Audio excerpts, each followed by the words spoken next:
തൊഴിലാളിയുമായി പോവുകയാണ്. തൊഴിലാളികളെ കണ്ടുകൂടാ. തൊഴിലാളി എന്ന ഒരു പദം പോലും കഴിഞ്ഞ ബജറ്റിലില്ല. വല്ലാത്ത നിർദ്ദിഷ്ടമായ രീതിയിലുള്ള ഒരു സമീപനമാണ് മോദി സർക്കാർ അനുവർത്തിച്ചു വരുന്നത്. മാത്രമല്ല ILOയുടെ എല്ലാ ഡയറക്റ്റീവ്സും പുറത്ത് തള്ളുകയാണ് നമ്മുടെ സർക്കാർ. ILOയുടെ സുപ്രധാനമായ 2 കൺവെൻഷൻസാണ് freedom of association, collective bargaining. സംഘടിക്കാനുള്ള സ്വാതന്ത്ര്യം നമ്മുടെ രാജ്യത്ത് പാർലമെന്റിൽ ബില്ല് അവതരിപ്പിച്ച് കൊണ്ടുവന്നിട്ടില്ല ഇതുവരെ. നമ്മുടെ ഈ മോദി സർക്കാർ അതിനുവേണ്ടി തയ്യാറാവുന്നില്ല.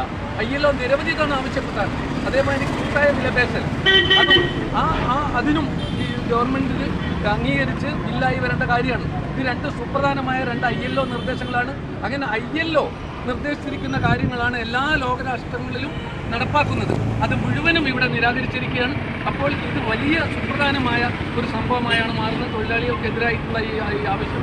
ഇനി രാജ്യത്ത് ഗവൺമെൻറ്റിൽ മന്ത്രിയുടെ ഓഫീസും സ്റ്റാഫും ഉണ്ടാവുമല്ലോ, ബാക്കിയൊക്കെ സ്വകാര്യമാണ്. വേറെ എല്ലാ പൊതുമേഖലാ സ്ഥാപനങ്ങൾ മുഴുവനും വിറ്റുവലിക്കും.